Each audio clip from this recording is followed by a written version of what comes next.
Hello there, I'm your host Dan Rojas, and this is a 13-inch parabolic mirror. I was boiling some water with it with a glass beer bottle that I cut. There's 6 ounces of water in there. This video isn't about boiling water with the parabolic mirror, it's about cutting glass bottles. In the previous video I showed you how to cut glass bottles using a really simple wine bottle cutter that you can get off the internet and a way of stressing the glass using hot water. The link for that video is down below. In this video, I'm going to be showing you how to get the same results, actually kind of better results, using a parabolic mirror and sunlight and the cutter. These cutters are really simple. There's just a little glass cutter there. They work really well, and you have an adjustable bar that moves up and down. If this particular little gadget, if you flip it the other way, it won't lock really well, so all you do is make sure that it's pointed to the left. These come pre-assembled. You pull them out of the box and start cutting glass. They're really cool. What I'm going to do is show you this. I'm going to set it to cut just above this glue line. So this the cutting part you've seen in the previous video. Once you have it, you just lock it down. What you do now is you put a score line on the glass bottle. Okay?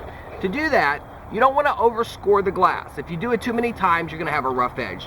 So you give it just not that big of, not real super pressure, and you just turn it, and you want to not overlap the cuts. If you overlap the cuts, you're going to have uneven edges. So we've got a score line there. Previous video, we used hot water. This video, I'm going to use a parabolic mirror. So this is a smaller 6-inch, I think it is, 5-inch, 6-inch parabolic mirror, and focus a small beam right there, and there's a sound that you're going to listen for. You don't want to, there it is. You just want to, the glass is going to start making that tinking sound.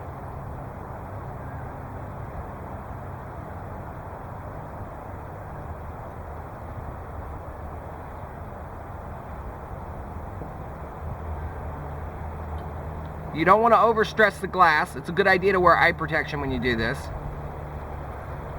As soon as you feel that glass vibrating from the heat, you just keep turning it. And what this does is this puts heat right on the score line. Water's kind of hard to control. Of course, if it's not sunny out, you're not going to be able to use this. It's not really that slow. I'm doing it in real time. And you do a full complete turn, and then once you've done that, it pops right off. So you have a glass. Now this edge, beer bottles are the hardest to cut. They are the very hardest to cut because the glass is thin. So I've got just a touch of sanding to do right there to level it out, and we successfully salvaged this piece right here. Cutting glass can be a lot of fun if you have the right tools. Again, beer bottles are the hardest to cut because it's very thin glass, but you saw that we went through it really easily. It just took a couple, not even a minute to do.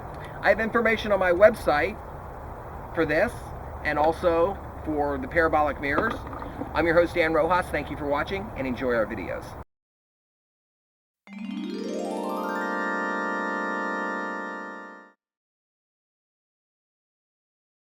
So if you watch our videos and you're a fan of our solar stuff, you're maybe wondering, well, what does this have to do with solar? Cutting glass bottles? Well, it's got to do with recycling, for one. The other part is that you can use these for a forced air heater. People have spent a lot of time and a lot of effort trying to drill holes in the bottom of bottles. It's worth noting that that can take up to like 20 minutes a bottle to do that, so you can stick one of these in the back of another bottle. To get to this point right here literally took me 2 minutes to cut these 4 bottles. So using some electric tape, I actually got to this point right here in about 4 minutes. These 4 bottles are now connected together to create a nice channel, and because these necks come down, you force the airflow there, so you get a really good mixture. The air will actually roll out and pull the heat off of the side. So if you're looking to use glass bottles as a forced air heater, that is a really cool option. And you don't have to have your edges totally perfect. If you have a little break here and you're not perfect with it, don't worry about it. Getting this part together is probably, it's actually harder than this, believe it or not. You can slip a little piece of pipe. There's a certain piece of tubing that fits in there perfectly that can hold them. You can make threading for it, or you can just wrap it with electric tape, mount this inside of your setup, and run the air through this. Glass is totally inert, so if you're worried about picking up any fumes or chemicals or anything like that, this is one of the best choices.